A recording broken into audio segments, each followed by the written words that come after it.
Rabbil alamin wassalatu wassalamu ala asyrafil anbiya'i wal mursalin wa ala alihi washabbihi ajma'in. Rabbi israh li sadri wa yassir li amri wahlul 'uqdatan min lisani yafqahu qawli. Dan bahagia tuan muslim majlis, tuan imam, tuan-tuan dan puan-puan yang dimata Allah sekalian, InsyaAllah dalam kuliah maghrib pada hari ini saya nak mengajak tuan-tuan untuk memahami Al-Quran sebenarnya. Satu projek yang saya usahakan lama, iaitu memahamkan masyarakat kepada Al-Quran.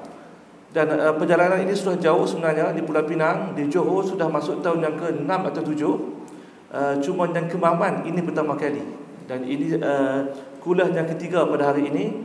Kita ada beberapa hari lagi, 12 kuliah semua. Tujuan dia ialah supaya nak beritahu kepada masyarakat bahawa Al-Quran itu bukan hanya untuk dibaca, dilakukan, ditaranum, dihafaz, tetapi tidak difahami.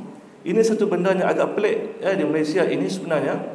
Kita mempunyai cukup ramai mereka yang boleh membaca Al-Quran dengan baik, tajwid yang baik, taranum pun kita sering menang anugerah yang pertama kerana lidah orang Melayu sangat fasih. Kita juga bersyukur kerana kita mempunyai mahat tahfiz, sekolah tahfiz di seluruh Malaysia. Agak-agak berapa ratus agaknya, berapa ribu agaknya mahat tahfiz yang ada. Di Terengganu saja banyak mana. Dan semua sekolah tahfiz ini mendapat perhatian daripada ibu bapa. Berebut orang nak masuk sekolah tahfiz sampai tak cukup. Tetapi masalahnya ialah, apakah ada sebuah sekolah yang mengajar pelajar satu silibus iaitu memahami 30 juzuk Al-Quran? Malangnya tidak ada. Dan kerana itulah saya memperkenalkan kefahaman Al-Quran ini bukan hanya untuk sekolah saya sendiri, tetapi juga untuk masyarakat awam. Ini kerana dalam masyarakat kita faham kita orang Melayu, kita tak boleh cakap Arab, dan Al-Quran itu didatangkan dalam bahasa Arab. Kita memang dah tak faham. Jadi kalaulah saya paksa tuan-tuan untuk faham, agak-agak tuan-tuan nak belajar macam mana untuk faham 30 juzuk Al-Quran? Nak belajar bahasa Arab pula gagah kan, nak fa'ala.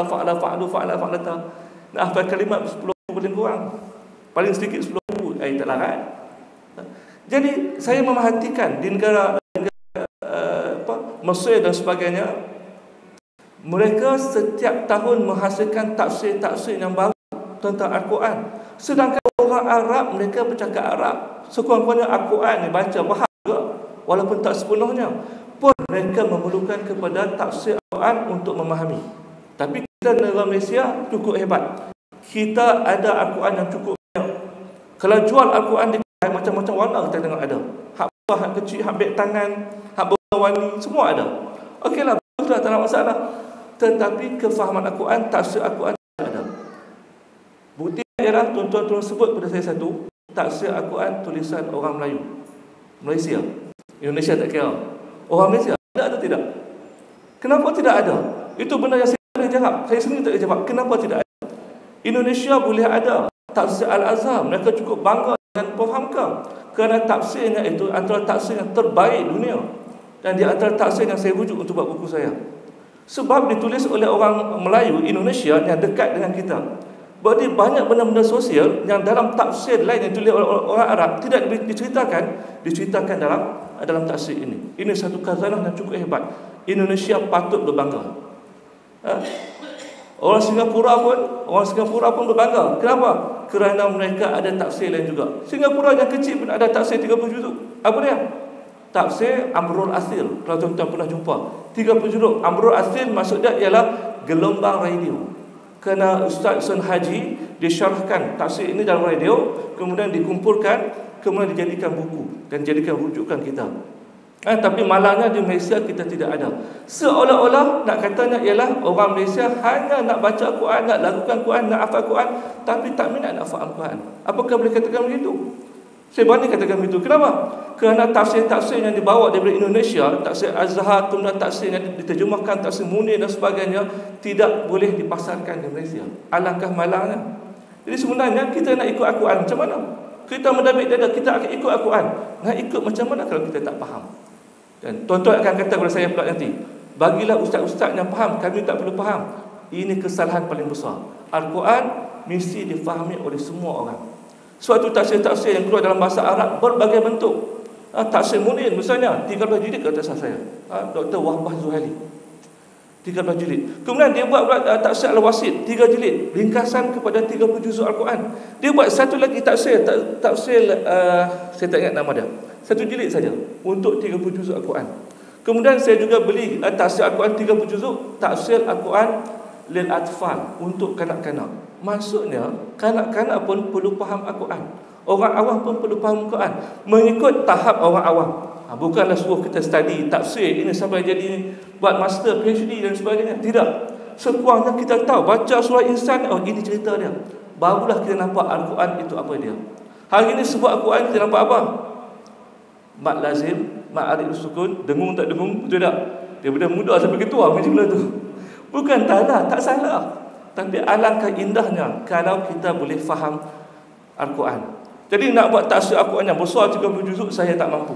Maka apa salahnya saya mulakan dengan sikit-sikit. Ini siri yang pertama, datangkan 4 surah saja. Dengan cukup nipis. Sebesar ni saja.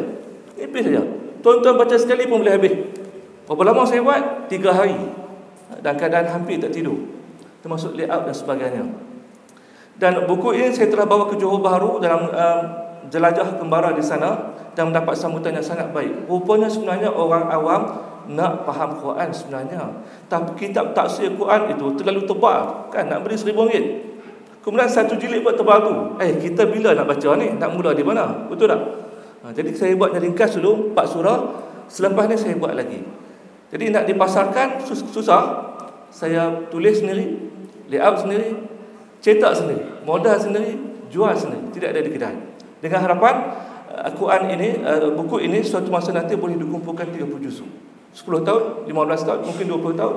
Kalau saya teruskan setahun ada 4 buku misalnya, kan boleh habis rasanya. Tawakal lah. Kalau tak habis pun kita dapat pahala niat. Dan saya cuba usahakan buku tafsir ini tak sama dengan mana-mana tafsir yang ada. Kenapa? Saya layout sendiri dengan bergambar, color dan sebagainya, seolah-olah tuan-tuan membaca sebuah majalah. Seronok kan baca majalah Solusi dan sebagainya. Baca tafsir tak seronok. Ada teks hitam putih. Bahasa pula Indonesia tak faham. Maka saya cuba buat bahasa yang mudah, bahasa Melayu yang ringkas dengan layout yang cukup cantik. Maka inilah hasilnya yang saya harapkan tafsir ini boleh menimbulkan rasa keinginan masyarakat untuk memahami apa yang Allah kata dalam Al-Quran.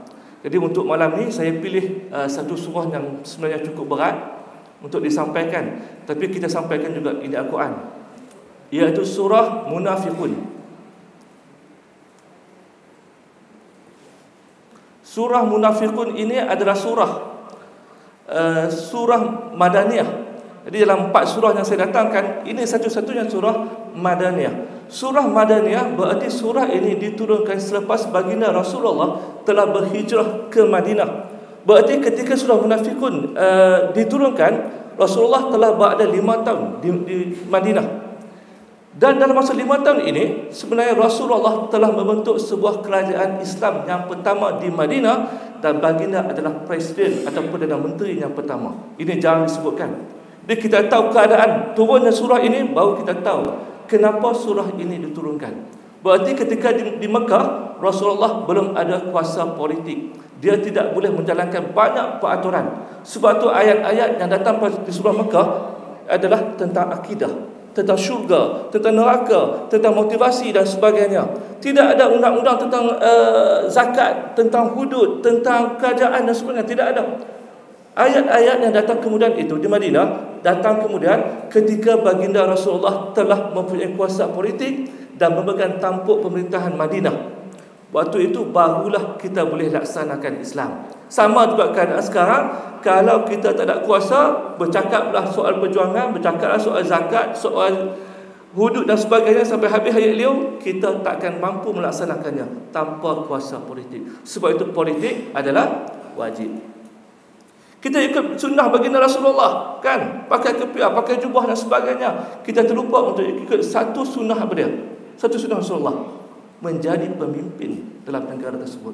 Dan Yasrib ataupun Madinah ditukar kepada Madinah, dan perkataan asalnya Madana, iaitu tamadun, dan perkataan Madinah ini kemudian ditukar menjadi perkataan Inggeris disebut modern, berasal daripada Madinah. Bukan saya kata, Dr. Dr. apa nama itu? Dr. Ali Nur. Dalam ceramah tadi disebut atas perkataan moden dan perkataan Madinah.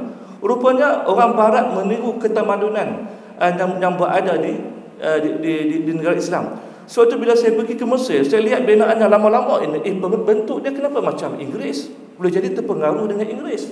Saya sangka begitu. Lama saya baca dalam artikel dan sebagainya, baru saya tahu rupanya yang di barat, di England dan sebagainya, mereka terpesona dengan seni binaan yang berada di Mesir ketika itu. Maka mereka membina bandar mereka, tamadun mereka mengikut negara Islam. Bukan kita, bukan mereka. Mereka yang tiru kita rupa-rupanya.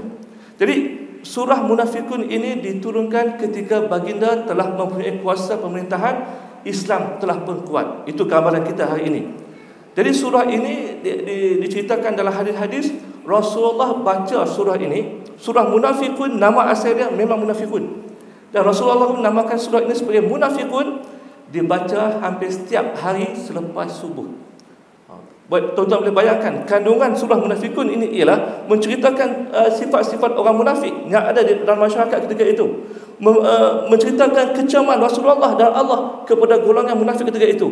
Dibacakan oleh Rasulullah dalam solat subuh, yang di belakangnya makmumnya ialah ramai para munafik. Apa perasaan mereka dengar ayat Al-Quran yang dibacakan oleh Rasulullah? Rasulullah baca juga. Sebab itu bila saya baca tentang munafik ini, saya terlalu terfikir, takkan Rasulullah tak kenal siapa yang beriman, siapa munafik? Takkan Allah tidak beritahu kepada Rasulullah siapa yang beriman, siapa yang musuh dalam selimut? Saya terfikir lama sebab itu. Rupa-rupanya jawapannya ada dalam surah Munafik. Kenapa Rasulullah tak hukum munafik ketika berada di Madinah? Bagaimana, kenapa tak hukum? Tunggu selepas ini, jangan ke mana-mana.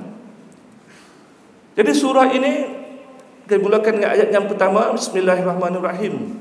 Idza ja'akal munafiquna qalu nashhadu innaka rasulullah wallahu ya'lamu innaka rasuluh wallahu yashhadu innal munafiqina lakadzibun. Ayat pertama Allah menceritakan bagaimana orang-orang munafik di Mekah ini, di Madinah, datang kepada Nabi Muhammad dan mereka kata, kami bersaksi engkau memang seorang rasul. Menunjukkan kepada kita bahawa orang munafik bukan kata mereka menafikan Nabi Muhammad itu rasul. Mereka terima, tetapi mereka tak beriman sepenuhnya kepada dia. Mereka ada hidayah, tapi mereka tolak. Dan Allah kata Allah lebih tahu siapa rasul dia. Kita tak perlukan pengiktirafan daripada orang munafik ataupun orang kafir. Dan innal munafiqina lakadzibun. Dan orang munafik ini mereka adalah orang yang berdusta. Jadi dalam keadaan hidup dalam masyarakat di Madinah, apabila Islam berkuasa, orang-orang kafir mereka takut kalau mereka tak beriman atau menunjukkan seolah-olah mereka beriman, harta mereka, pangkat mereka akan hilang. Takut hilang jawatan. Bahasa mudah, takut hilang kerusi. Kalau kita zaman sekarang. Jadi mereka mengaku seolah-olah beriman, berpakaian seperti orang yang beriman, bercakap seperti orang beriman, tapi sebenarnya mereka tak beriman. Kenapa orang munafik tidak ada di Mekah? Kerana ketika itu kalau mereka benci pada Islam, mereka tak boleh sembunyi. Mereka boleh serang orang Islam, seksa orang Islam dan sebagainya. Kerana kuasa politik tidak ada di tangan orang Islam. Tapi bila di Madinah Islam berkuasa, orang munafik tiada masalah untuk berlakon seolah-olah mereka beriman, untuk jaga periuk nasib mereka, untuk menjaga pangkat dan jawatan mereka. Kerana itulah ketua orang munafik ini adalah Abdullah bin Ubay. Dan Abdullah bin Ubay adalah orang yang paling sakit hati kepada Nabi Muhammad SAW. Kenapa? Kerana kalau Nabi Muhammad tak datang, sebenarnya dia adalah Presiden Madinah Yasrib ketika itu. Tiba-tiba Aus dan Khazraj boleh berpekat, berdamai, boleh berjumpa dengan Rasulullah, dan mereka ajak orang luar, bukan anak watan Madinah, orang luar, orang asing, untuk menjadi pemerintah mereka, pemimpin mereka. Memanglah Abdullah bin Ubay dan orang Yahudi sangat-sangat marah. Kerana Madinah ketika itu dikuasai oleh orang Yahudi. Siapa yang mengaturkan Aus dan Khazraj, satu bangsa yang sama, bergaduh bertahun-tahun? Orang Yahudi. Kerana apabila mereka bergaduh, keuntungan dapat kepada orang Yahudi. Tapi bila Rasulullah datang, mempersaudarakan mereka semua, datang pula orang Muhajirin dan sebagainya, menyebabkan orang Yahudi tidak boleh lagi berkuasa dalam pentadbiran, tidak boleh berkuasa dalam ekonomi. Kerana orang Muhajirin bila Mekah datang, mereka pula kuasai ekonomi, dan mereka mendapat jawatan dalam kerajaan Madinah ketika itu. Sebab itu Abdullah bin Ubay sangat marah. Jadi Ashabun Nuzul, kenapa turunnya surah ini bercerita tentang Abdullah bin Ubay. Kenapa? Mereka menyamar sebagai orang Islam. Kemudian dalam satu perjalanan Rasulullah untuk pergi berperang dengan suatu bani yang mereka ini tidak mahu beriman dan melancarkan perang kepada Rasulullah membawa satu angkatan yang ramai, orang Islam dan juga orang munafik. Jadi tugas orang munafik ini, mereka diam seperti musuh dalam selimut, seperti ular dalam belukar, menunggu masa bila nak menghancurkan kesepakatan orang Islam ini, orang Ansar, orang Madinah, orang Muhajirin, orang luar daripada Madinah. Mereka boleh bersatu dengan sangat baik sebab Islam. Sampaikan ada orang Ansar yang menceraikan 2 isteri dia untuk diberikan kepada sahabat mereka daripada Mekah. Bagaimana sampai tahap itu? Harta mereka banyak dibahagikan seorang sedikit, menyebabkan orang Yahudi pelik. Bagaimana mereka boleh bersatu? Dan mereka mencari jalan bagaimana memecahkan penyatuan ini. Lalu dalam perjalanan ini Rasulullah arahkan semua tentera berehat satu tempat. Bila berjalan terlalu jauh, mereka berehat satu tempat dengan tempat air yang ada, tetapi tidak banyak. Kemudian berlaku pergaduhan di antara 2 orang pengikut Nabi, seorang orang Madinah, orang Ansar, seorang orang Mekah, bergaduh berebut air sehingga bertumbuk. Maka Abdullah bin Ubay menggunakan kesempatan ini untuk apa? Untuk melaga-lagakan orang Madinah. Tengok orang Mekah, mereka pendatang, datang ke negara kita, tiba-tiba nak kas kepala, nak tunjuk hebat, merampas kekayaan kita, merampas jawatan kita dan sebagainya, menyebabkan orang Ansar dan orang Muhajirin hampir-hampir bergaduh. Tuan-tuan boleh bayangkan kritikalnya. Rasulullah dalam perjalanan nak pergi perang, askar bergaduh, bagaimana nak perang? Berarti kalau tak diselesaikan masalah ini ketika itu, pasti akan musnah. Tentera Islam akan kalah ketika itu. Dan pada ketika itu Abdullah bin Ubay bercakap, menambahkan fitnah, mewairalkan benda-benda ini, didengari oleh seorang anak muda yang masih kecil, remaja maksud saya. Maka disampaikan berita ini kepada baginda Rasulullah SAW. Dengar berita itu, ketika itu Umar ada. Umar kata, beri arahan kepadaku, biar aku penggal kepada Abdullah bin Ubay. Rasulullah kata tidak, jangan. Kemudian bila yang disampaikan berita itu seorang budak, orang tidak percaya.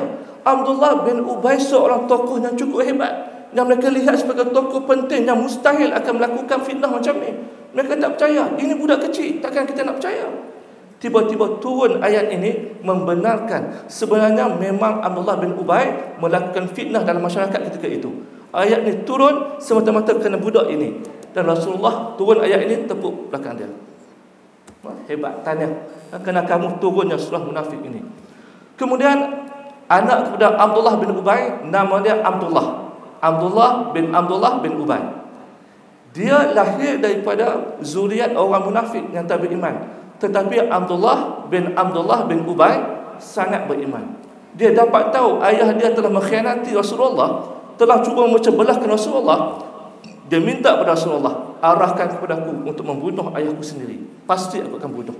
Kerana dia telah mengingkari, telah mengkhianati Rasulullah SAW. Itu kasihnya orang yang beriman. Rupa-rupanya hidayah memang tak dapat melalui warisan. Sebab benda kekufuran tidak boleh diwarisi kepada anak-anak yang lain. Lalu apa Rasulullah buat? Kalau kita lah jadi pemerintah kan, dalam satu kelas kan, dalam satu tentera kan, ada orang buat perangai macam tu, apa kita buat? Kan duk mengajak ini kan, dia duk bangkit pula, duk marah kita. Tak betul ini ustaz. Penampak ada tak? Kurang-kurang kita penampak geram. Kan kalau kita pemimpin, tiba-tiba ada orang bawahan kita kacau bilaukan apa masyarakat kita, askar kita buat apa agak-agak? Kalau kita duduk tempat Rasulullah, kita akan buat sesuatu. Tapi rupanya Rasulullah lebih hebat daripada itu. Itu pemimpin. Apa dia buat? Arahkan semua tentera kita yang berehat tadi segera bergerak. Sedangkan para sahabat kata kita kena ambil tindakan. Rasulullah biarkan nanti dulu. Tak boleh ambil tindakan sekarang. Ini poin dia. Rasulullah bergerak, semua tentera dia berjalan sampailah malam, tak berhenti lagi. Pakai bertanya Rasulullah, tak mau berhenti kan, kita dah penat ni, jauh sangat berjalan. Biarkan jalan lagi. Maka jalan sampai tengah malam. Okey, kita berhenti lihat di sini. Jadi bila tentera ini sampai ke tempat dan keadaan mereka sangat letih, semua orang tidur. Dan mereka tidak sempat menyebarkan fitnah ini lagi. Sebab kalau fikir ketika itu, bagaimana kalau Rasulullah menghukum Abdullah bin Ubay ketika itu? Apa berlaku pada masyarakat Madinah ketika itu? Abdullah bin Ubay seorang pemimpin yang dipercayai hebat, diyakini, tiba-tiba dibunuh yang mereka yakin dia Islam. Mereka tak tahu dia munafik. Rasulullah tahu. Karena dia bunuh Abdullah bin Ubay, orang akan kata, tengok Rasulullah, dia membunuh seorang Islam, sahabatnya sendiri. Kemudian kalau dia bunuh Abdullah bin Ubay, apa kata pengikut-pengikut dia? Mereka akan memberontak. Kenapa Abdullah bin Ubay dia bunuh? Mereka tak tahu dia bukan orang Islam sebenar. Jadi Rasulullah sangat bijak, dia selesaikan masalah seperti itu. Dan kita lihat dalam ayat berikutnya, Allah menceritakan keadaan ataupun sikap-sikap orang munafik ini, yang mereka ini mempamerkan keislaman mereka, tapi sebenarnya mereka bukan Islam. Ayat kedua Allah kata, ittakhuzu aymanahum junnatan fasaddu an sabilih. Mereka menjadikan janji-janji mereka, bahasa mudah janji ni apa dia? Menjadikan manifesto mereka sebagai perisai untuk mendekat jalan-jalan Allah. Mereka berjanji itu dan ini semata-mata untuk selamatkan diri mereka. Innahum sa'a ma kanu ya'malun. Sesungguhnya apa yang mereka lakukan itu adalah perkara yang sangat terkeji. Antara sifat orang munafik ni Rasulullah kata ialah mereka tidak akan menepati janji. Mereka boleh berjanji tapi mereka akan ungkiri. Mereka kata mereka beriman kepada Rasulullah tapi mereka tak ikut Rasulullah. Sebab tu hari ini orang kafir yang ada pada hari ini, mereka percaya Tuhan ada. Bezanya mereka tak percaya Rasulullah itu Rasul. Mereka percaya Rasulullah Rasul, tapi mereka tak percaya Allah itu ada. Mereka percaya Allah yang menciptakan alam ini. Ahli sains percaya Allah yang ciptakan alam ini, sebab mereka kaji. Tapi mereka tak percaya Allah yang kawal apa yang berlaku di alam ini, peredaran bulan, bintang dan sebagainya. Mereka tak percaya. Kita pula orang Islam, kita kena percaya semua ini baru lengkap iman kita. Kita percaya Tuhan itu ada. Kita percaya Tuhan itu menciptakan seluruh alam ini. Kita percaya bahawa Allah yang mengaturkan semua perjalanan alam ini. Barulah kita beriman. Kita beriman Rasulullah, kita beriman yang kita Al-Quran. Bukan sebahagian, tapi semua.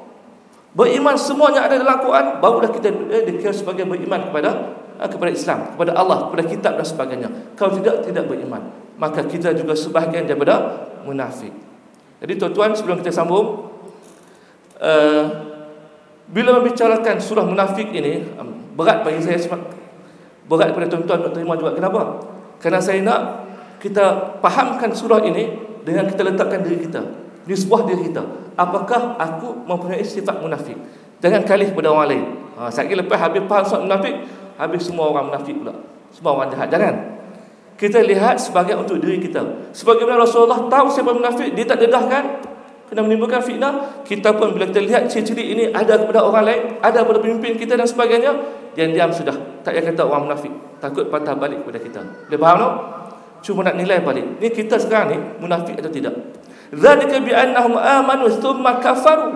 Kerana mereka ini dah beriman, tetapi kemudian mereka tidak beriman.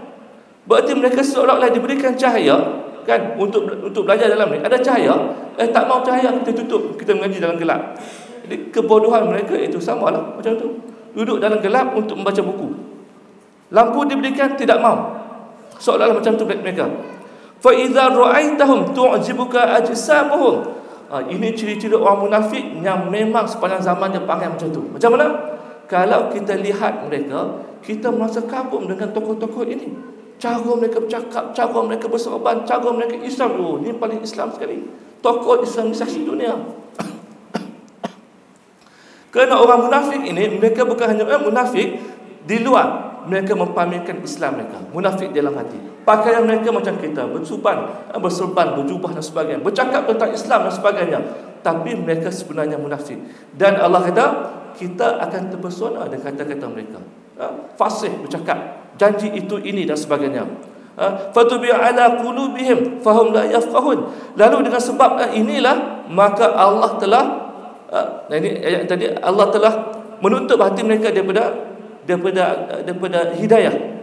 Kemudian wa in yaqulu tasma' liqaulihim. Kalaulah mereka ini bercakap, kamu akan patuh pada cakap mereka. Kerana karisma yang ada pada mereka, pangkat yang ada pada mereka, kefasihan mereka, kita terpedaya. Kita tak kenal dalam kita siapakah orang munafik, siapakah tidak. Lebih suka lagi apakah kita juga munafik. Itu yang paling berat nak kata. Ka'annahum khusyubun musannadah. Nampak mereka ini hebat, tapi sebenarnya Allah katakan ibarat orang munafik ini macam apa? seperti kayu yang bersandar. Kayu tua yang bersandar di tepi dinding. Maksudnya Allah ibaratkan bahawa orang ini kelihatan hebat, kaya, berpengaruh, ada pengikut, sebenarnya mereka seperti kayu buruk yang tak ada nilai. Mereka terpaksa bergantung kepada orang lain. Mereka tak sehebat mana. Dan sebabkan mereka ini orang munafik, yasabuna kulla sayhatin alaihim.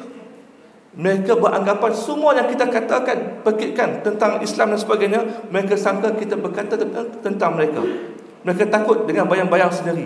Bila kita berceramah, kita bercakap tentang Islam, tentang orang munafik, tentang orang kafir, tu duk cakap tentang aku dah tu. Itu duk katakan aku dah tu. Sebab orang munafik, dia akan terasa sendiri bila dibacakan ayat Al-Quran dan sebagainya. Humul aduwwal fahdharhum. Allah beri pesanan kepada kita, mereka ini adalah musuh kita, maka berhati-hati dengan mereka. Maka ayat ini diturunkan kepada baginda Rasulullah dan para sahabat dan orang Islam, bahawa orang munafik ada dan mereka ini menjadi musuh dalam lipatan duri dalam daging, dan mereka ini akan memusnahkan kesatuan orang Islam. Dan ini yang paling menakutkan. Kerana itu dalam peperangan, spy, pengintip, hukuman satu ya, bunuh. Kenapa? Kerana seorang spy membocorkan rahsia kerajaan, rahsia pasukan Islam, dia akan menyebabkan lebih ramai orang Islam terbunuh dan kalah. Qatalahumullah, dan Allah memerangi orang-orang munafik ini. Ini sebahagian peringatan yang Allah sebutkan kepada kita tentang apa yang berlaku kepada orang munafik, terutama Abdullah bin Ubay dan golongan yang sama dengan dia. Jadi apabila berlaku perkara ini, Abdullah bin Ubay yang cuba memfitnah Islam ketika itu, sebaliknya nama baik dia telah menyampaikan benda yang tak elok. Jadi orang yang ketiga itu masih hormat kepada Abdullah bin Ubay sebagai seorang pemimpin. Bila dia bercakap seperti itu, sebenarnya nama dia jatuh dan dia tidak lagi dihormati. Ini strategi baginda Rasulullah yang cukup hebat.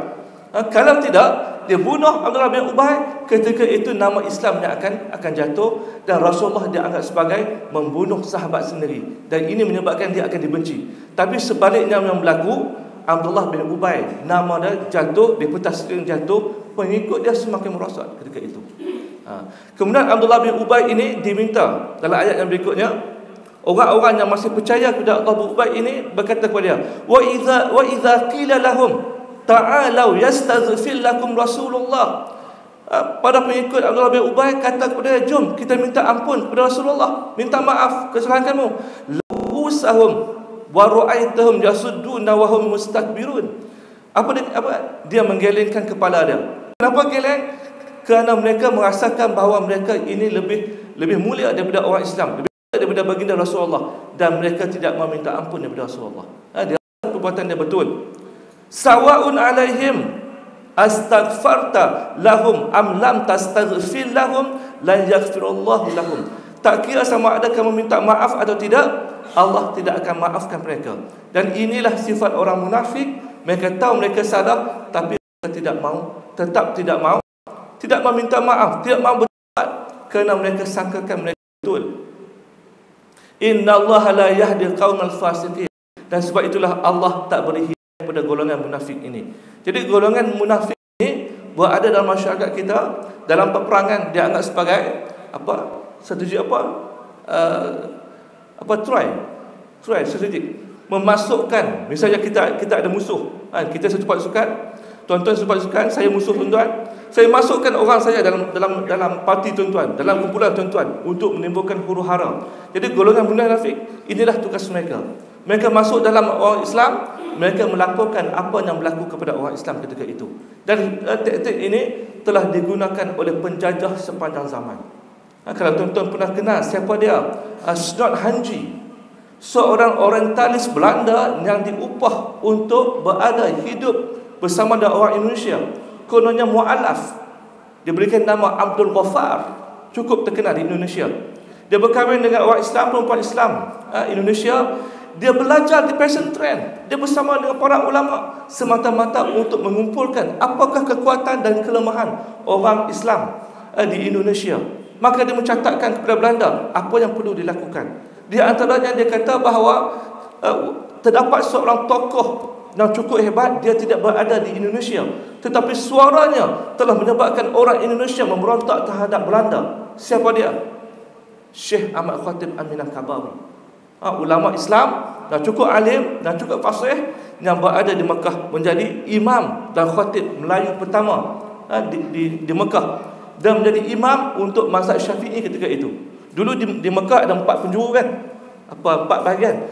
Ini Syafi'i, ini Hanafi, ini Maliki dan sebagainya. Dulu nak sembahyang yang mazhab Syafi'i dahulu.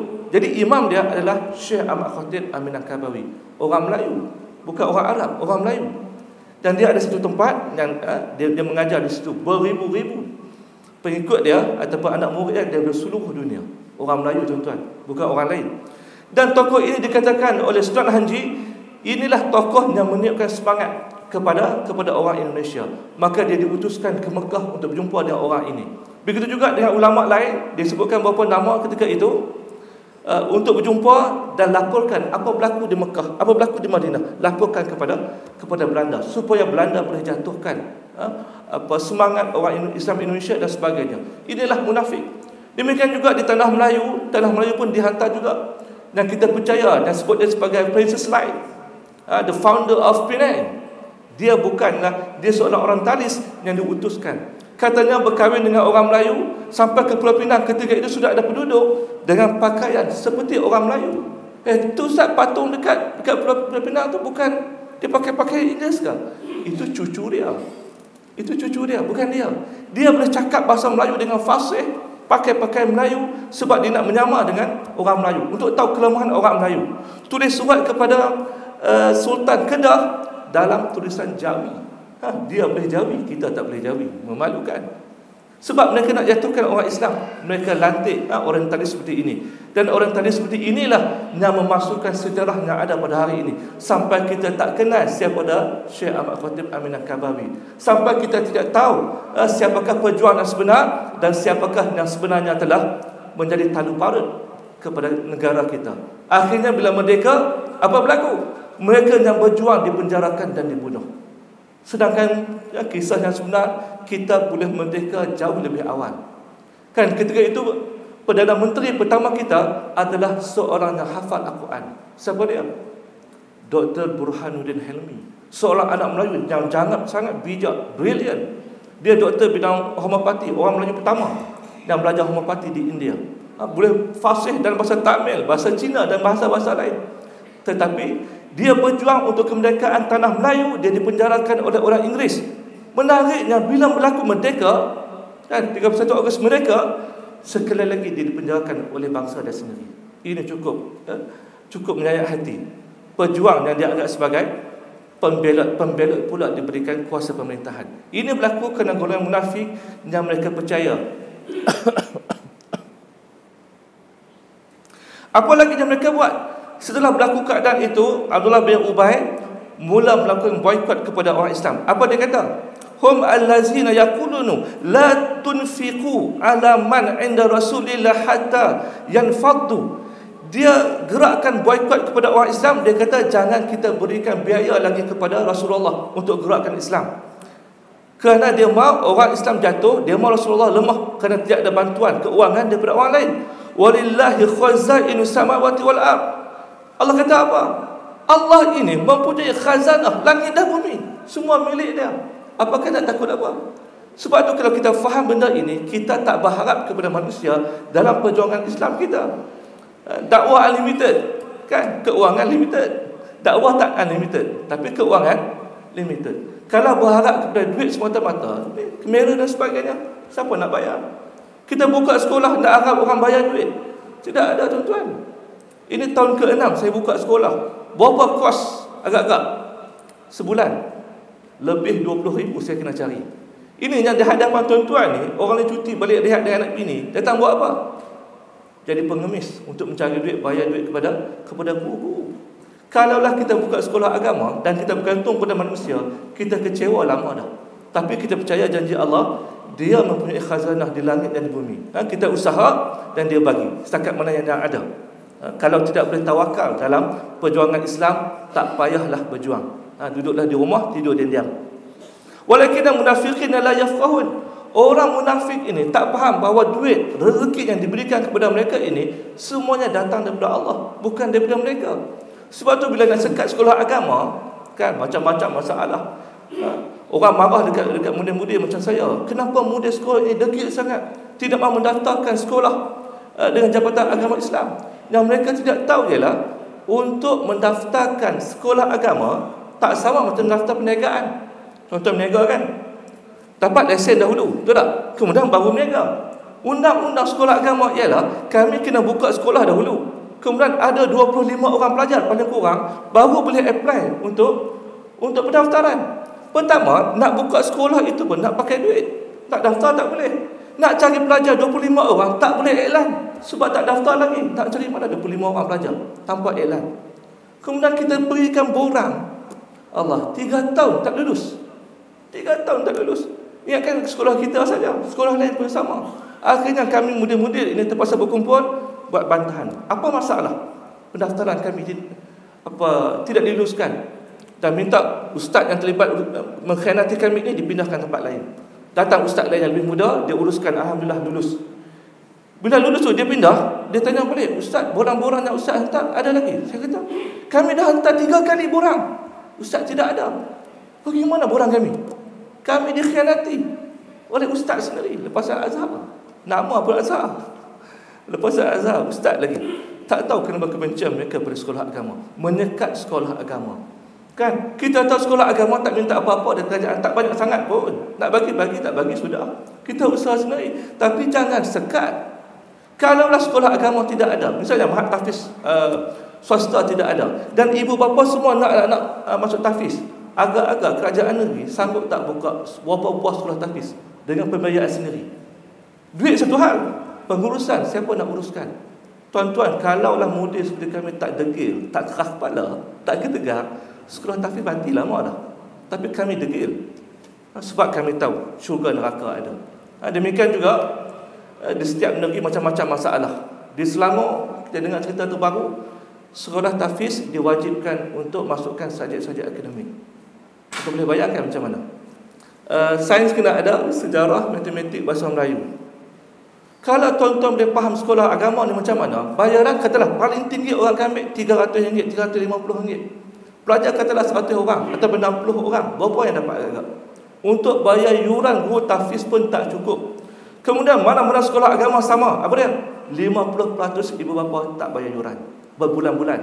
Bila marah, berhenti pergi tempat lain, cerita kat sekolah lain, oh sekolah ni jahat. Mai kat sini silap ah. Dia kutuk sekolah lain, kita buang awal lagi. Kita tahu dia tak bayar yuran sebenarnya. Kan? Suruh jadi alim. Jadi macam mana nak mencari guru bahasa Inggeris, bahasa Melayu? Dia soalan macam ni lah. Kalau sekolah agama diarahkan tutup, semua akan memberontak. Buat syarat yang kita tak boleh tunaikan. Nasib baik Negeri Sembilan masih bagus. Ustaz Abdul Rahim, kita bantu dia, kita berikan panduan dia, bahasa Arab dan sebagainya. Kita bantu dia untuk bantu sekolah-sekolah lain di Negeri Sembilan. Dia tak syaratkan macam tu, alhamdulillah. Negeri Sembilan, kawan-kawan dah geleng kepala. Kalau betul dilaksanakan, inna lillahi wa inna ilaihi raji'un lah.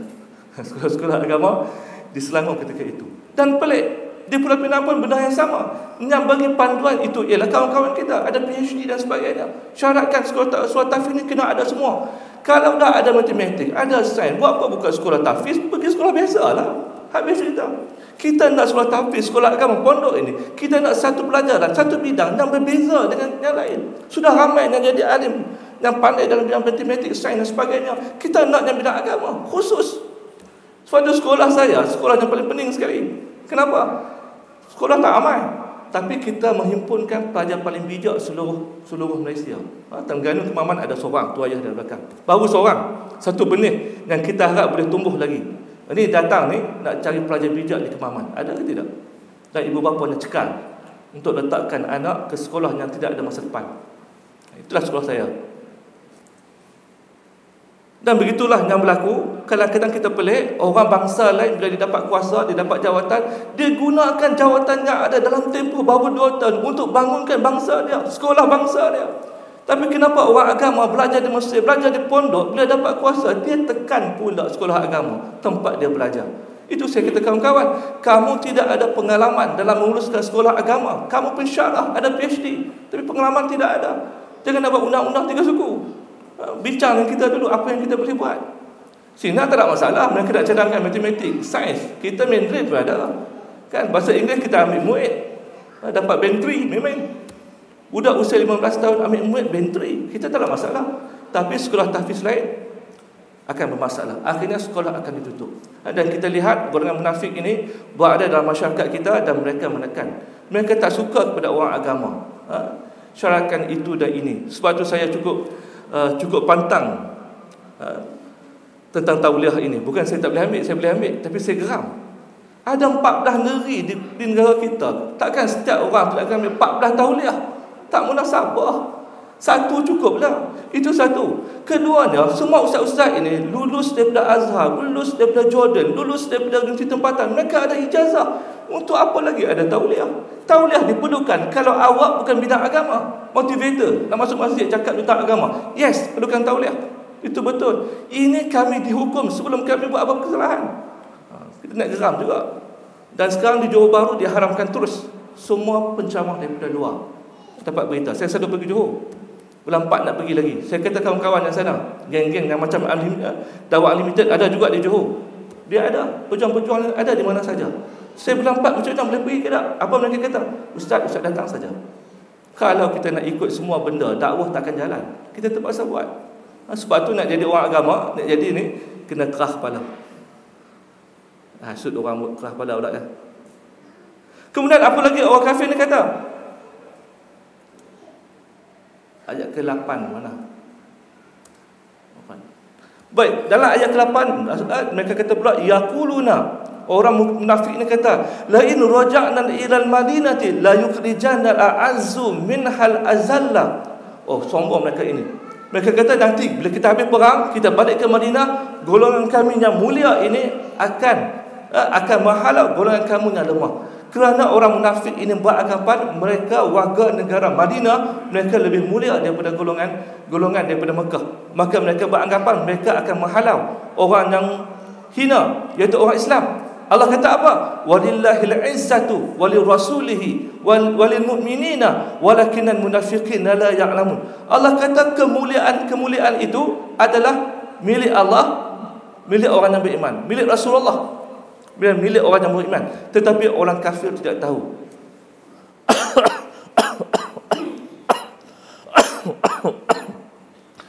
Jadi dalam perjalanan pulang itu, Abdullah bin Ubay telah membawakan sampai saya di Madinah nanti kita akan usir semua pendatang.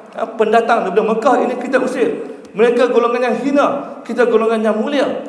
Tetapi yang berlaku sebaliknya. Apa yang berlaku? Dia sampai ke pintu Madinah, sebelum Madinah sampai, tiba-tiba di depan pintu gerbang Madinah tunggu seorang orang Islam dah cukup cekal iman dia. Siapa dia?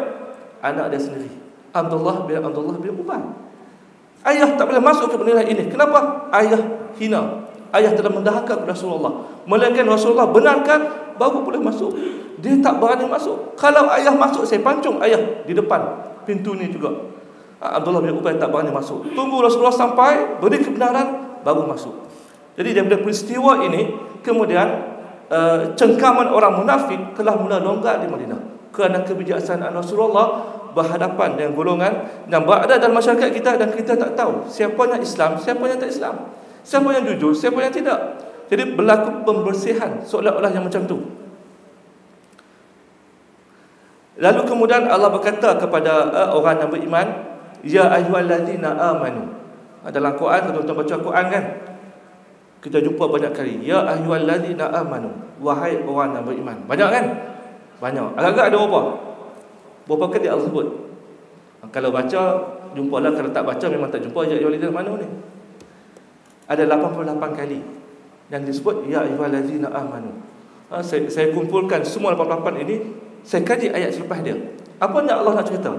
Ya ayyuhallazina amanu adalah seruan eksklusif Allah kepada hanya untuk orang beriman. Dan selepasnya mengandungi berbagai-bagai bidang kehidupan yang Allah beri nasihat kepada orang yang beriman. Dalam bidang ekonomi, dalam memilih pemimpin, dalam menikah kahwin, dalam pendidikan anak-anak dan sebagainya. Saya kumpulkan semua ini bagi tajuk yang masing-masing yang akan dibukukan kemudian. Nanti datang kita bahaskan. Ya ayyuhallazina amanu 88. Seruan Allah. Apa yang Allah nak kata kepada orang yang beriman? Dan ini di antaranya. Ya ayyuhalladzina amanu la tulhikum amwalukum wala auladukum an zikrillah. Wahai orang yang beriman, janganlah memusnahkan kamu apa dia? Harta kamu dan juga anak-anak kamu atau pengikut kamu daripada mengingati Allah. Wa man yaf'al zalika fa ulaika humul khasirun. Siapa yang lalai sebab harta dan anak-anak dan pengikut, maka dialah orang yang rugi. Wahai orang yang beriman, Allah kata, memanglah harta itu satu benda yang kita nak. Kita perlu harta, kita perlu kerja. Tapi sampai bila kita nak kerja? Pagi, petang, siang, malam. Dulu kita belajar, kan? Pulun, mak ayah suruh pulun, kenapa? Dulu SPM. Hari ni SPM kan? 5A, 10A dan sebagainya. Lulus SPM pula masuk universiti. Okey, pulun lagi bagi lulus dapat anugerah dekan dan sebagainya. Kenapa? Nak dapat kerja dan cemerlang. Habis belajar, kerja pula pulun pagi, petang, siang, malam. Keluar subuh, balik maghrib. Kadang-kadang isyak tak sampai rumah lagi. Bila nak kita nak beribadah? Kita bekerja seolah-olah dunia ini akan kekal selama-lamanya. Macam tak ada benda lain. Sebab tu kita tak betah kerja yang macam ni. Datang ke masjid, barulah kita sebutkan, kita beri peringatan. Ini peringatan dia tentang syurga neraka. Kalau kita sangka kita ini orang manusia hebat, bekerja untuk anak bini, ustaz, kami kerja untuk anak bini. Ustaz lain kata ini pun ibadah juga. Ya, betul. Tapi kalau kita bekerja untuk cari makan semata-mata, apa Hamka kata? Hamka kata, bukan saya, babi dan beruk dalam hutan pun lebih hebat daripada kita. Dia cari makan untuk anak-anak dia setiap hari, tapi dia tak beriman. Itu tahap dia. Beruk lagi hebat lagi. Dia bukan saja cari makan untuk anak-anak dia, dia boleh berpoligami. Tuan-tuan manusia takut poligami. Hebat beruk lagi daripada kita. Betul tak? Jadi kalau kehidupan kita itu saja, seolah-olah akhirat tidak ada, bagaimana?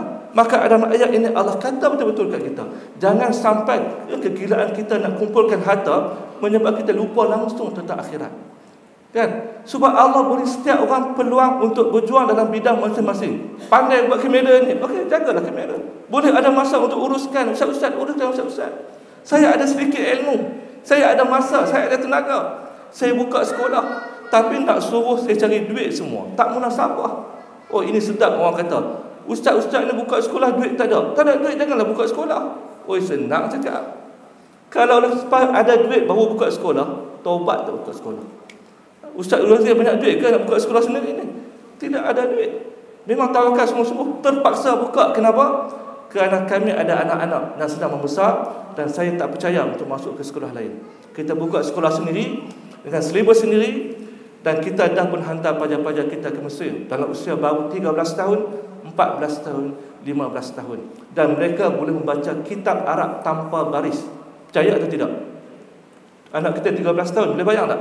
14 tahun. Duduk di Mesir sendiri, masak sendiri. Pergi sekolah pagi sampai ke malam, boleh urus sendiri. Kalau tidak kena tawakal pada Allah, habis. Kenapa? Kerana kalau kerja dunia ini takkan habis. Kita beli kereta baru, berapa hari kereta baru tu akan jadi baru, kemudian berkenan kereta baru pula. Kita beli rumah, habis bayar rumah, renovation pula, duit lagi, buat pinjaman lagi, kemudian kerja nak bayar pinjaman, kemudian al-mampus. Tak sempat nak buat apa-apa. Ini peringatan dia. Tuan-tuan ada masa, peruntukkan masa untuk dakwah kita di mana? Ada duit, bagikan duit. Sebab tu di sekolah kita di Port Dickson hari ni, 3 tahun kita di sini, kita 6 tahun. 3 tahun di Sepang, menumpang, kemudian dapat tanah 2,5 ekar di Port Dickson dekat dengan pantai. Agak-agak nilaian seekar tanah tu berapa dekat dengan pantai Port Dickson? Banyaklah, mahal lah. Tapi orang ini suami isteri baru berusia 50 tahun, wakafkan tanah sekali dengan bangunan. Tanah biasa saja orang bagi, 6 ekar orang bagi, tapi kosong. Kita nak bina apa dah tu? Orang juta belum. Ini siap dengan bangunan, siap dengan aircon, siap dengan suraunya. Kita masuk, dia beli lagi meja, kerusi, tilam, katil. Sampai saya tak boleh fikir apa yang Cik Fauzi dan isteri dia ni fikirkan, berikan semua harta. Kemudian duit dibagi lagi. Ini pertambahan pelajar, 29 orang pelajar. Kebetulan lelaki paling ramai. Asrama tak cukup, tambah 4 buah kabin, siap dengan bumbung dan sebagainya. Baru siap tadi. Mereka hantar gambar. Cukup. Jumpa lagi tadi sebelum saya datang sini, tanya lagi, apa lagi tak cukup? Pemadam api cukup ke tidak? Ini apa lagi yang bomba nak perlukan, bagi tahu. Kita sampai fikir, dia tak sayang duit ke? Habiskan berpuluh ribu setiap tahun untuk sekolah, bukan untuk dia. Dia cari kita teruk. bagi kat orang. Saya sembang juga pasal apa? Kenapa? Dia kata, yang saya boleh bagi ialah duit. Saya tak ada ilmu nak mengajar. Ustaz ada ilmu, ustaz mengajar lah. Itu maksudnya kerjasama di antara kita. Bukannya duk rasa macam, oh jadi mudir ni kaya sangat. Tak. Percayalah bila saya kata, buka sekolah, nak simpan duit pun tak boleh. Dulu tulis buku Ustaz, royalty gagah juga. Pernah sampai 100,000. Sekarang bila buka sekolah, royalty entah ke mana. Tak tahu ke mana. Masuk ke sekolah. Duit tak cukup nak bayar guru 20 hari bulan. Masuk 20 hari bulan. Kita dah gelabah. Mana nak cari duit ni? Telefon kawan di Johor. Boleh tak atok program saya di Johor? Okey, pergi. 4 hari, 5 hari. Kuliah kadang-kadang 3 hari, 15 kuliah. Balik pingsan. Nak cari duit. Okey, cukup duit. Kemudian mengajar dan sebagainya. Itu perjalanan kita. Tak mudah. Siapa kata mudah? Nak mudah, masuk sekolah biasa lah. Dan ibu bapa yang masuk ke sekolah kita pun perit. Boleh tanya, tuan raja kita belakang ni, pelajar baru, 3 bulan pertama 1,250. Itu kos dia. Lepas 3 bulan baru dapat beasiswa. Pelajar bayar RM600. Kami biaya pelajar untuk pengajian RM650. Berarti sebulan lebih RM20,000. Kenapa mahal sangat? Kerana gurunya ialah lepasan. Sama ada PhD, Master atau BA. Ajar budak usia 10 tahun, 12 tahun, 13 tahun. Sebab itulah boleh pergi Mesir dalam usia muda. Guru dia hebat. Kalau saya nak bohong tuan-tuan, boleh ya. Tak apa, kita hafal Quran dulu. Kan, letak 350 yuran, ambil 2 orang guru untuk hafal Quran daripada Indonesia ke mana, bayar RM1,000, makan lebih kurang RM350 saja. Duduk 5-6 tahun, hafal Quran, yang lain tak boleh. Malang. Kita ada 35 subjek. Tuan-tuan boleh bayangkan. Belajar 10 jam sehari. Munasabah tak? 10 sikit dah. Dulu mula-mula saya buka 12 jam. Daripada 5.30 pagi sampai pukul 11, 12. Budak 10 tahun mengaji. Sebab tu dia boleh pergi ke Mesir, belajar sampai 12 jam. Tak ada masalah. Kita latih daripada awal. Menunjukkan bahawa kita ada anak-anak Melayu yang bijak di seluruh Malaysia ini. Kita tak jumpa. Cari mana, tak banyak. Kita cuma ada 58 orang. Itu pun semakin berkurangan. Memang saya buat bagi kurang. Kan, marah tak teruk sikit mereka. Bangun 5.30 pagi, kena masuk kelas dah. Pukul 11 baru habis mengantuk. Kena masak lagi, cuci longkang. Penat. Saya kata cuti baru ni, siapa yang rasa penat mengaji di sini, sila berhenti. Gila mudir. Orang nak belajar lagi ramai. Saya tak mahu. Saya nak belajar sikit. Tapi belajar sikit inilah yang cemerlang, yang boleh hadapi cabaran. Belajar 12 jam, buat kerja, masak, cuci longkang, relax. Di rumah tak buat. Duduk di sini dia boleh buat semua. Sebab kita nak sediakan mereka menjadi tokoh yang hebat. Umur 13 tahun, 14 tahun dah di Mesir. Apa matlamat mereka? PhD Al-Azhar. Itu paling tinggi. Tuan-tuan nak panggil ustaz-ustaz yang ceramah ni, cuba bisik tanya mereka, berapa orang di antara mereka dapat PhD Al-Azhar? Hampir tidak ada. Atau sebenarnya hampir tak ada langsung. Kenapa? Kerana pelajar kita tak mampu buat PhD Al-Azhar. Tak pandai ke? Memang tak pandai pun. Silibus terlalu rendah. Orang Indonesia setiap tahun ada lepasan dia yang habis master berlama-lama. PhD pun ramai. Mesti ada setiap tahun. Saya pergi Julai baru dihantar anak saya dan pelajar lain. Tanya berapa orang calon pelajar PhD Melayu Malaysia. Agak berapa orang? 2 orang. Hampir 20 tahun duduk di Mesir. BA, Master, PhD. Alim memang alim lah. Tak habis-habis. Menunjukkan bahawa sistem pendidikan Malaysia dalam bahasa Arab terlalu rendah. Sebab itu sinar ditubuhkan. Bukan kita bongkak. Tapi bahasa Arab budak-budak ini, yang kelas A, yang kita pergi Mesir ini, lebih baik daripada pelajar lepasan universiti tempatan. Bahasa Arab mereka baik. Mereka baca kitab tanpa baris. Bukan bab taharah, bab jinayat. Mereka boleh baca artikel dalam majalah dan sebagainya, bercakap Arab. Sebab tu pergi periksa di Universiti Azhar, dia ada periksa bahasa Arab. Lepasan STAM, ada periksa. Kalau gagal, kena ikut 7 level, macam British Council, 7 level bahasa Arab. Mereka ambil periksa sekali, lulus 7 level, naik terus ke kelas, boleh masuk kelas terus. Pelajar anak tuan-tuan yang ambil STAM, Mumtaz Sofi, pergi periksa, tak lulus, kena duduk setahun pula, baru tahun depan masuk tahun 1. Sampai orang Arab heran. Kata lulus STAM, Mumtaz Sofi, pasal apa tak boleh cakap Arab? Kenapa tak boleh tulis Arab? Kenapa tak boleh? Dan itu kelemahan dalam sistem pendidikan kita Dan kami sinar, walaupun kecil, tak besar mana, tak ramai mana, tenaga tak kuat, tapi kita cuba lahirkan sekelompok pelajar yang hebat ini, yang 20 tahun lagi mereka akan balik. Mereka boleh mengubah sesuatu di Malaysia. Mereka pemimpin kita. Ada PhD, balik siapa yang tak berebut.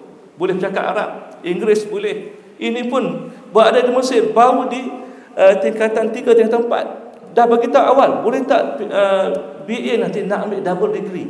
Boleh. Degree apa? Satu agama, satu medik. Hak seorang lagi satu agama, satu engineering. Sebab kita dah letakkan Islam itu engineering ke medik, semua Islam. Nak ambil dua-dua sekali. Umur baru 15 tahun boleh fikir ke tahap itu. Dalam satu temu ramah di antara pelajar yang pergi Mesir hari itu dengan pelajar baru. Saya tak cakap dengan ibu bapa. Pelajar yang duduk depan, apa nak tanya pelajar ini. Ada ibu bapa tanya, apakah cita-cita adik nanti? Apa mereka jawab? PhD Al-Azhar. Usia baru 13 tahun. Gila? Ya, inilah sekolah gila. Pelajarnya gila, ibu bapanya gila, gurunya gila, mudir dia lagi gila. Gila untuk cemerlang, gila untuk kita kembalikan Islam. Dan kita lihat dalam ayat berikutnya, Allah pesan tadi berhati-hati dengan harta kita, dengan anak kita, untuk mewakafkan anak ke sekolah agama. Berani atau tidak? Wa anfiqu mimma razaqnakum min qabli an ya'ti ahadukum maut. Allah pesan awal-awal, dan kamu takut sangat dengan harta kamu. Kenapa? Nafkahkanlah apa yang kami yang bagi harta tersebut kepada kamu. Duit kita, harta kita, Allah yang bagi, bukan sebab kita kerja kuat. Hari ini kita sangkakan kita kerja kuat, dapat gaji 10,000, 15,000. Tak. Kalau kerja kuat penyebab kita dapat harta banyak, tuan-tuan, Bangla kat luar itu bekerja lebih dahsyat daripada kita. Berpeluh-peluh sampai ke malam. Kalau kerja kuat, rezeki banyak, rezeki mereka banyak lagi. Tapi rezeki bukan berdasarkan kepada kerja. Duduk dalam satu jabatan, tiba-tiba kita naik pangkat. Apakah kita kerja lebih baik? Tak. Sama juga dalam belajar, kan? Hari ni belajar ni dalam kelas saya ni, kan? Lepas habis isyak ni, Tuan Musi umumkan semua orang tak boleh balik lagi. Kenapa? Ada ujian. Kena tulis balik apa yang belajar hari ni. Agak-agak berapa orang akan lulus? Sama tak apa yang kita dapat? Tak sama. Sebab ilmu datang daripada Allah. Saya sampaikan saja. Jadi bila tahu semua ini, kita tenang. Budak tak boleh pun, kita tidaklah marah betul-betul, tak kecewa, cuma marah bagi dia belajar saja. Bila tahu ini semua, kita tak kecewa miskin ke kaya. Kalau kita miskin, kita terima setakat mananya ada. Nama dia qanaah, berpada-pada. Kalau kita kaya, kita faham ini Allah yang bagi, kita pulangkan balik. Harta kita takkan simpan. Nak simpan buat apa? Kenapa Allah kata dermakan sebelum qabli an ya'tiya ahadukum maut. Janganlah sampai kamu dah mati barulah kamu menyesal. Kemudian bila dah mati, ini Allah cerita apa akan berlaku pada kita nanti.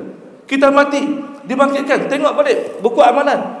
Dosa pahala masuk syurga kata, sikit lagi je pahala aku nak masuk syurga. Sikit lagi. Sedangkan aku tinggalkan harta yang cukup banyak. Kita bukan perlu sangat dah tua dah. Tak ada keperluan sangat. Kalaulah mereka kata, apa mereka kata? Fayaqulu rabbi, wahai Tuhanku, laula akhartani ila ajalin qaribin fa asaddaqa wa akun minas solihin. Kalaulah ya Allah, kalau engkau lewatkan sikit ajal aku ni, aku akan sedekahkan semua harta aku dan aku akan menjadi orang soleh. Tapi Allah kata apa? No way. Tidak ada U-turn lagi. Ke akhirat kelak tidak ada U-turn. Sebab itu antara hikmah dia, kita tak tahu dosa pahala kita. Siapa yang boleh tahu kita sembahyang maghrib dapat pahala ke tidak tadi? InsyaAllah kita boleh sedekah, dapat pahala atau tidak? Pahala tu kita tekan mana? Cuba cek Google tengok, ada tak? Pahala app ni, app pahala dosa, tekan pahala Ustaz Rohizi. Dia ceramah ni riak ni, tak dapat pahala. Contoh. Kalau ada senanglah. Tapi tak ada. Bila tak ada, kita buat baik macam mana pun, buat ibadah, kita tak boleh sombong. Belum tentu kita yang akan masuk syurga. Boleh jadi dalam majlis ini, pahala yang paling banyak mungkin ustaz-ustaz kita dan menjemput saya, mungkin saya, kan, terpulang kepada Allah. Sebab tu kita solat, kita beribadah, niat paling besar kita ialah Allah terima ibadah kita. Paling derita, kita derma banyak, kita pergi haji selalu, semua pahala kita tidak ada. Kerana kita masuk syurga bukan kerana ibadah kita, itu kena faham bagi elok, tapi kerana redha Allah. Maka buat semua benda kerana redha Allah, bukan redha manusia. Barulah kita tak penat, tak kecewa. Kalau tidak tuan-tuan, nak besarkan anak, nak buka sekolah, kecewa lama dah dengan perangai anak-anak, dia panggil belajar. perangai ibu bapa. Kalau dah sakit hati ni, tutup dah sekolah. Dengan perangai guru, perangai AJK. Kalau tak geram tu, habis dah tutup. Tapi saya tahu, saya tak buka sekolah kerana manusia. Kerana ini jalan yang saya pilih. Susah, biarkan. Ini kebahagiaan saya. Tapi Allah kata apa? Walan yu'akhirullahu nafsan idza jaa ajaluha. Allah tidak akan melewatkan ajal seorang itu bila sampai tempohnya. Wallahu khabirun bima ta'malun. Dan Allah itu maha agung, maha pakar, maha cekap dengan apa yang kamu lakukan. Allah tahu apa yang kamu lakukan. Kerana itu hari ini saya datang dari jauh tuan-tuan, bukan untuk jual buku dan sebagainya, tapi untuk memenuhkan tanggungjawab saya, memesan kepada tuan-tuan bahawa akhirat ada dan kematian kita dekat, tak tahu bila. Maka berpada-padalah. Bukan kata jangan berhenti kerja, tak buat kerja lain. Buat. Tetapi bahagian mana yang kita nak bagikan untuk syariat Islam, untuk dakwah Islam. Tak boleh masa bagi duit, tak boleh duit mengajar apa yang boleh. Masing-masing Allah berikan. Jangan kata ustaz bolehlah, ustaz ada ilmu. Tak ada. Tak banyak mana ilmu kita pun. Sebab tu saya pulun tulis buku. Ini buku saya yang ke-60. 60 apa? 66 ke 67? 66, 67. 2 lagi akan keluar dalam tahun ini insya-Allah. Sebab saya mau tuan-tuan baca buku ini, ambil, saya nak pahala. Ikhlas saya cakap, saya nak pahala. Kalau benar lain saya tak dapat. Kalau saya mengajar, saya harap apa yang saya ajarkan kepada pelajar saya mati, mereka akan ajar sampai kiamat. Ilmu bila nak expired? Tak expired. Selagi kita ajar, kemudian mereka ajar lagi dan tak expired. Itu keindahan belajar. Memang tak ada royalty, tidak kaya, saya tidak kaya. Tapi itu cara hidup kita. Dan kalau kita pilih cara hidup kita yang begini, maka bersedialah untuk menerima ujian. Sebagaimana para nabi, para rasul, semuanya telah diuji. Jadi kalau rasa kecewa, Nabi Muhammad kecewa berapa kali? Kecewa, dakwah kepada orang Quraisy, tak mahu beriman. Nabi Yunus AS sampai dia lari meninggalkan bangsa dia, geram sangat-sangat. Ajak dia tak mendengar, degil. Nabi Musa AS itu selepas tenggelam Firaun, selamatkan bangsa Bani Israel, pindah ke satu negeri lain pula, tiba-tiba boleh sembah pula, boleh sembah sapi betina pula. Allah, saya tak tahu lah. Duk baca cerita para nabi ni, Allah, kita duk asal buka sinar ni senang lagi sebenarnya. Teruknya dalam berhadapan dengan Bani Israel ini, sampaikan mereka diarahkan untuk buat satu ritual yang Allah arahkan untuk bertaubat. Macam mana? Mereka mesti saling berbunuhan. Itu disebutkan dalam tafsir. Mereka yang telah menyembah, telah syirik, mereka nak taubat, mereka kena saling berbunuhan. Dan tiba-tiba alam ini digelapkan. Pandangan buka mata, tak nampak apa-apa. Dan setiap orang ada pisau, kena bunuh siapa yang ada dekat dengan dia. Siapa yang mati, dia anggap telah pun diampunkan dosa mereka. Siapa yang hidup ketika itu, dosa mereka diampunkan. Kecuali semiri saja yang tidak diampunkan. Itu syariat zaman Nabi Musa AS. Kerah? Dahsyat. Itu kadang-kadang bila baca Al-Quran, kita terhibur sebenarnya. Sebab tu Allah turunkan ayat cerita tentang kisah Nabi ini, supaya Nabi dengar cerita daripada tu. Dia teruknya puak-puak ini, degilnya, duk fikir mereka Quraisy ini tak ada seteruk itu. Jahat juga, tapi tak seteruk itu. Buka sinar ni memang geram juga kadang-kadang, tak mahu dengar cakap budak-budak ni. Tapi duk banding dengan sekolah lain, tak boleh, lagi dahsyat. Balik kursi kita geram, tak boleh. Jadi ini Al-Quran, dia sebenarnya memberi ketenangan kepada kita. Baru kita tahu perjalanan kita ini sukar, tapi di sebalik kesukaran itu ada satu benda lain. Syurga, neraka ada. Dan kematian itu betul tuan-tuan. Dan inilah surah Munafikun yang saya bawakan kepada tuan-tuan. Baki surah-surahnya lain, 3 surah lagi boleh dapatkan dalam buku ini, Kuliah Kefahaman Al-Quran, siri yang pertama. Dan insya-Allah akan ada siri yang kedua, ketiga, keempat, sampai 30 juzuk insya-Allah. Sekian dahulu. Assalamualaikum warahmatullahi wabarakatuh.